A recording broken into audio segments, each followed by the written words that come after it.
The first story is from a couple of years ago. I was giving a khutbah in a city that I don't want to name.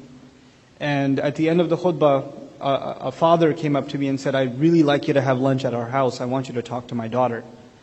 And I said, "Okay, I guess I have time." So he was right next door to the masjid too, so he took me to his house. And his daughter, he said, if you're okay with it, my daughter has some questions about Islam, etc., etc. If you don't mind, you can help her answer some of them. So his daughter comes out. By the way, this is a Muslim family, born and raised Muslims. Parents are born and raised Muslims. Children are raised Muslims. And she comes out and she has piercings in strange places on her face, like on the side of her eye and like a couple on her forehead, like weird places. You look at that and you go, ouch.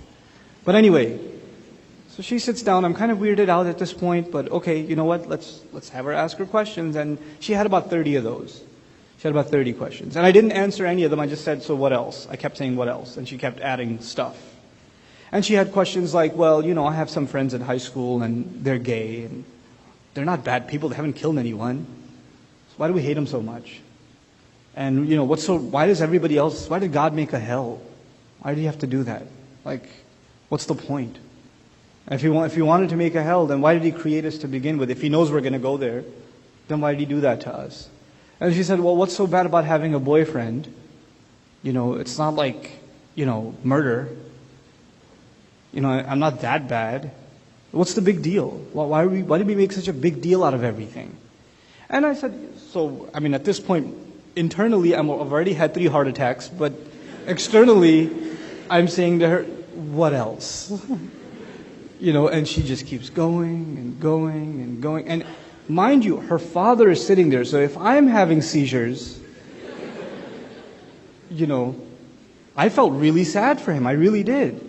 And she just kept going and going. And at the end of her 30 questions, I said, "Okay, I'm willing to spend time with you and discuss these issues with you, but I'd rather you just answer one of my questions first. If you could do that, then we can probably have a good, well-directed conversation." There was a copy of Quran sitting on the dining table. So I picked it up. I said, "Do you really actually believe this is from God? Sent by an angel, through an angel, to a man, sallallahu alaihi wasallam? And whatever this has is perfect instruction for you and for me to live our lives in the best possible way. And if we live our lives this way, we'll find happiness here and forever. And if we don't, we'll find misery here and forever. Do you actually believe that?" She goes, "No, I'm not so sure."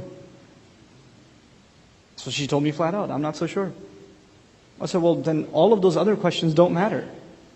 None of that stuff matters." That's what I would call a crisis of faith. And she's not the only one. I've seen this story play itself out. And a lot of people have those kinds of questions. They don't ask them. They don't ask them. A lot of people, I'm not just picking on girls here, Muslim guys, they'll be raised in a religious family and they know certain things are haram. And they'll, in their head they'll say, "Why is it haram? Why can't I do that?" And they'll just say, "Allah said so." You say that for everything, We need to build a confidence into our youth as part of our education of them. If we don't do that, we will be paying the price for that in the next 10 years. I say that very fearfully as I say this to you. Leaders of Muslim community, we're not doing an adequate enough job thinking about how to instill the confidence of faith, how to fight the crisis of faith among our Muslim youth. Muslim youth, when they have philosophical problems, we tell them, "Go make wudu and make 2 rak'ah over there." And if that doesn't work, okay, come back and I'll give you a special dua, recite that and your problem will go away. Listen, if they have a philosophical problem and if they have doubts already, the spiritual solution is there, but you cannot ignore the intellectual solution. You can't. Our deen is intellectual. Our deen is not blind faith. Our deen is powerful. We have to believe that, and we have to instill that belief into our kids.